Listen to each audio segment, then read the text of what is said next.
Olá, amigos e amigas, eu sou Luiz Rorato, escritor e poeta, e tenho mais um recado importante para vocês.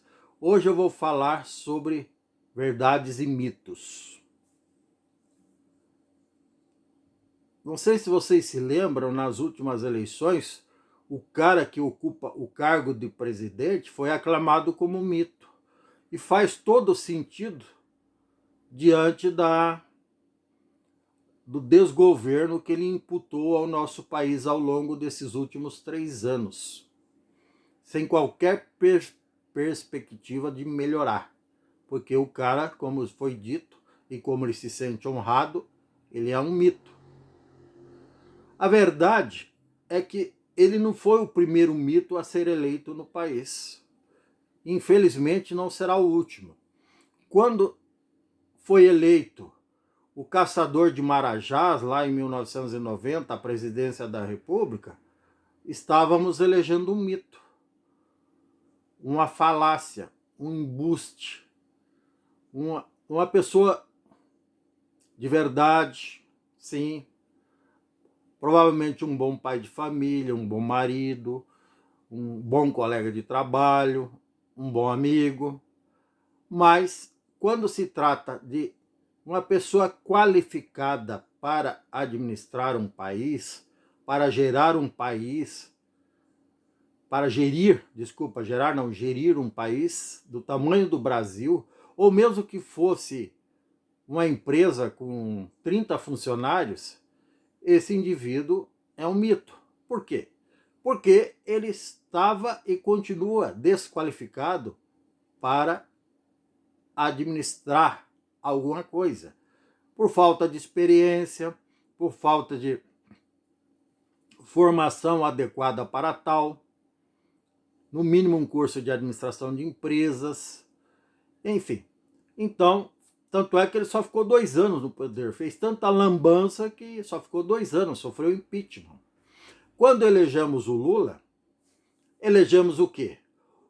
O maior mito da história do Brasil. Por quê?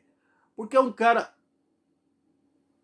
confessamente semi-analfabeto, sem nenhuma experiência administrativa anterior, sem qualquer tipo de formação, inclusive de ensino médio.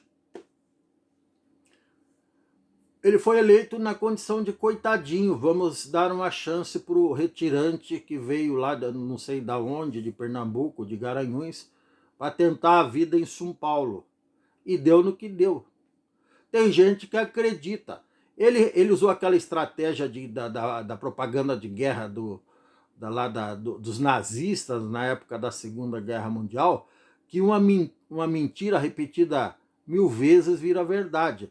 Então ele repetiu não só 1000, milhares de vezes, que ele que estava tirando o país do buraco.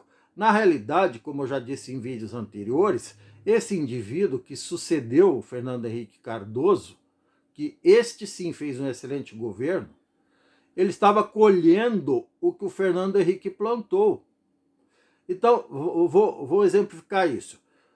Um fazendeiro compra uma fazenda, ou um sitiante, ou vamos colocar uma propriedade menor, um sítio aí de 10 alqueires paulistas. O indivíduo compra, meu tio-avô fez isso, comprou 10 alqueires paulistas no norte do Paraná, trabalhou arduamente durante anos seguidos, derrubou as árvores, naquela época era o que precisava ser feito, nos anos 50, derrubou as árvores dentro dos limites legais e plantou café e produziu. E continuou produzindo. Vamos supor que ele vendesse isso depois de estar produzindo, na hora que tivesse florindo, ele resolvesse vender, ou ele perdesse a vida. Aí entraria um sucessor, fosse um comprador ou um herdeiro. Aí viria a primeira colheita lá de 1000 sacas de café, por exemplo. Daí esse herdeiro ou esse sucessor, esse indivíduo que comprou o sítio dele, ia bater no peito estufado lá, sem fazer coisa alguma, porque já quando ele comprou estava florindo. Ele ia bater no peito todos, igual o Lula fez. Ó, eu que produzi 1000 sacas de café, mal cheguei e já produzi. Ele não produziu nada, ele comprou a coisa pronta, ou ele herdou a coisa pronta. Foi o que o Lula fez. Ele herdou o país em fase de crescimento, com a implantação do Plano Real lá em 94, dia 1º de julho de 94, pelo Fernando Henrique.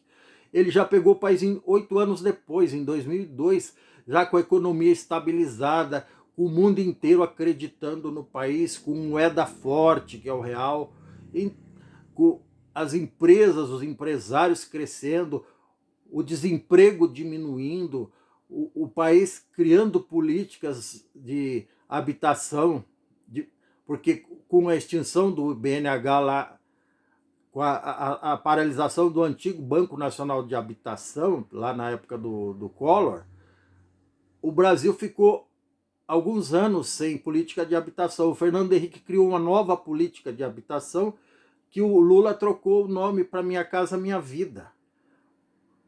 O Brasil não tinha nenhuma política de combate à fome. O Itamar Franco, antes do Fernando Henrique, participou em 92, 93, de um Fórum Mundial de Combate à Fome e assumiu o compromisso de criar uma política pública de combate à fome e ao trabalho infantil e criou o Bolsa Escola. Junto com o Cristóvão Buarque, que foi ministro da Educação, que foi reitor da Universidade de Brasília, criou o Bolsa Escola. Foi ministro da Educação do Fernando Henrique.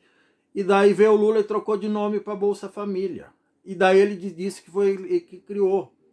A mesma coisa que a Dilma fez. Ela pegou já os centros de saúde que já existiam espalhados por todo o país, mudou o nome para UPA, Unidade de Pronto Atendimento, mudou o nome só, e disse, e no debate ela bateu no peito e disse que ela criou 500 UPAs no país.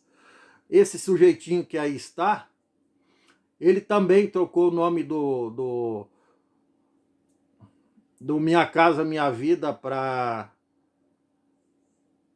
Agora me fugiu o nome. Casa Brasil, um negócio assim. Ainda não emplacou o negócio. Trocou o nome e está dizendo, e para dizer lá nas eleições, na campanha, que ele criou um programa novo de habitação.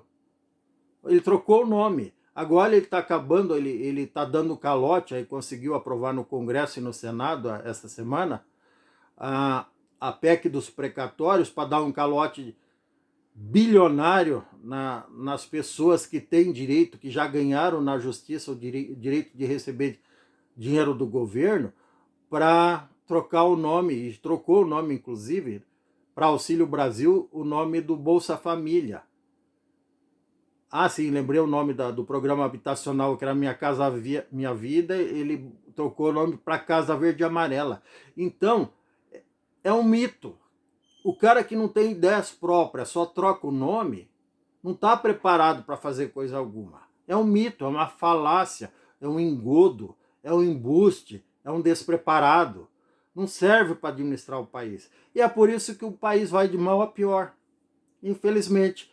Então nós temos a obrigação de prestar atenção em quem está preparado de verdade para administrar o país, para ser deputado federal, para ser deputado estadual, para ser prefeito, para ser governador, para ser senador, para ser vereador e para ser presidente da República.